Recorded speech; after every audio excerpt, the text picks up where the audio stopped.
ఇక వైసీపీకి మరో భారీ షాక్ తగిలింది. ఆ పార్టీకి ఎమ్మెల్సీ జయమంగళ వెంకటరమణ రాజీనామా చేశారు.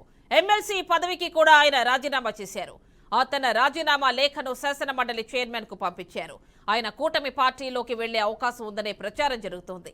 భవిష్యత్ కార్యాచరణపై తన అనుచరులతో ఆయన చర్చిస్తున్నారు. ఇప్పటికే వైసీపీకి పలువురు రాజ్యసభ సభ్యులు ఎమ్మెల్సీలు రాజీనామాలు చేశారు. ఏవైతే వ్యక్తిగత సమస్యలు అవనివ్వండి, లేదా నేను ఒక ఎమ్మెల్సీగా ఉండి కూడా ప్రజలకి ఏ సేవ చేయలేకపోతున్నాను, దాని గురించి ఈ శాసన మండలి సభ్యులకి రాజీనామా చేస్తున్నాను. వైఎస్ఆర్సీపీ పార్టీకి కూడా రాజీనామా.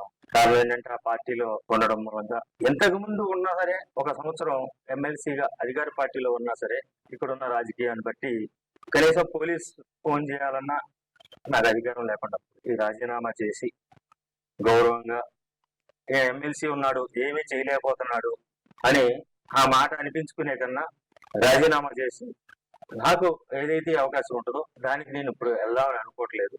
నా నాయకులు కార్యకర్తలు ఉన్నారు, నాకు వ్యక్తిగతంగా ఉన్నారు. వ్యక్తిగతంగా 83 నుంచి ఒక్కసారి కూడా జనరల్ ఎలక్షన్ లో గెలవకపోతే 2009లో ఒక బీసీ పెద్దగా గౌరవించారు. అటువంటి నాయకత్వం ఉంది.